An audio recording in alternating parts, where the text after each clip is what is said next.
السلام علیکم میرے پیارے ساتھیوں، آج ہم بات کریں گے اسلام کیسے پھیلا ہے۔ اس کی پوری کہانی کے بارے میں آج ہم بات کریں گے، ایک ایک ڈیٹیل کے بارے میں بات کریں گے کہ آخر اسلام کیسے پھیلایا، کتنے میں پھیلایا، پوری کہانی۔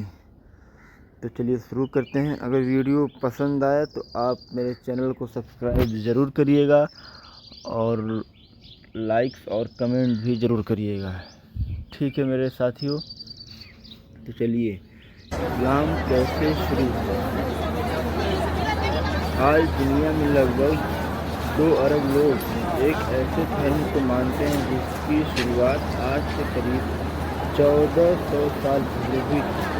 لیکن سوال یہ ہے کہ اسلام کی شروعات کب ہوئی، کس نے اسے شروع کیا اور یہ پوری دنیا میں کیسے پھیل گیا۔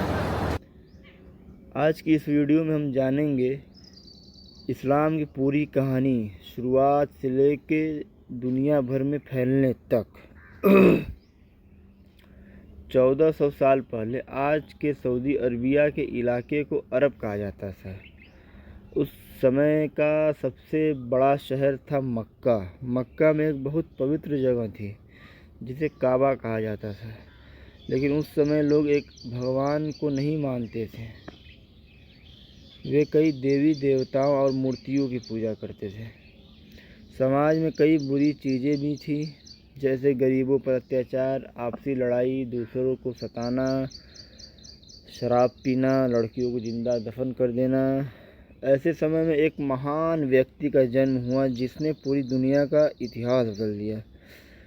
پیغمبر محمد صلی اللہ علیہ وسلم۔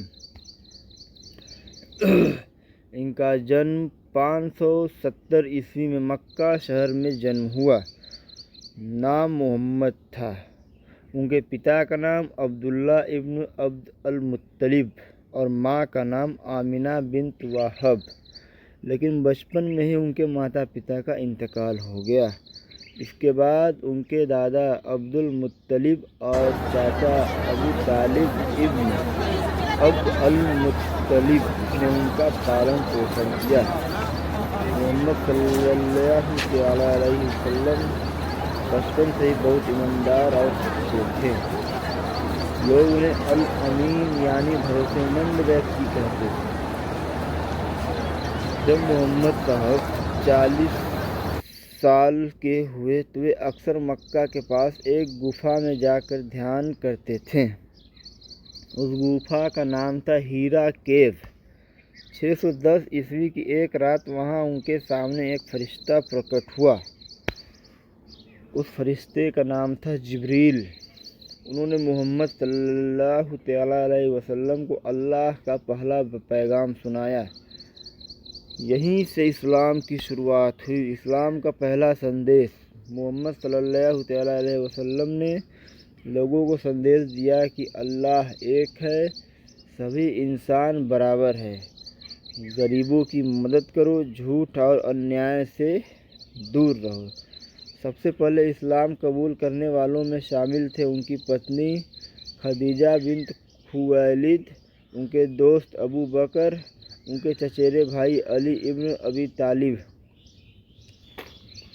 دھیرے دھیرے کچھ اور لوگ بھی اسلام کو ماننے لگے، مگر جس چیز کو لوگ مانتے ہیں اس کا وروଧ بھی ہوتا ہے، تو مکہ میں اس کا وروଧ ہوا۔ جب اسلام کا سندیش پھیلنے لگا تو مکہ کے کچھ لوگ اس کے خلاف ہو گئے۔ انہیں ڈر تھا کہ اگر لوگ مورتیوں کی پوجا چھوڑ دیں گے تو ان کا ویاپار ختم ہو جائے گا۔ اس لیے انہوں نے مسلمانوں کو بہت پریشان کیا۔ کئی لوگوں کو مار پیٹ اور یاتنائیں بھی دی گئیں۔ جب اتیاچار بڑھ گیا تو محمد صلی اللہ علیہ وسلم اور ان کے ساتھیوں نے مکہ چھوڑنے کا فیصلہ کیا۔ 622 عیسوی میں وہ مکہ سے مدینہ چلے گئے۔ اس گھٹنا کو کہا جاتا ہے ہجر، اور یہیں سے اسلامی کیلنڈر کی شروعات ہوتی ہے۔ اسلام پھر کیسے پھیلتا ہے۔ مدینہ میں اسلام تیزی سے پھیلنے لگا۔ کچھ ہی سالوں میں کئی قبیلے اسلام سے جڑ گئے۔ 630 عیسوی میں محمد صلی اللہ تعالیٰ علیہ وسلم مکہ واپس آئے اور کعبہ سے سبھی مورتیاں ہٹا دی گئیں۔ اس طرح مکہ اسلام کا مکھ کیندر بن گیا۔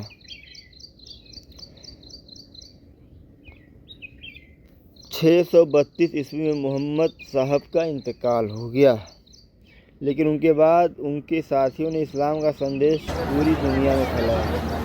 آج اسلام دنیا کے سب سے بڑے دھرموں میں سے ایک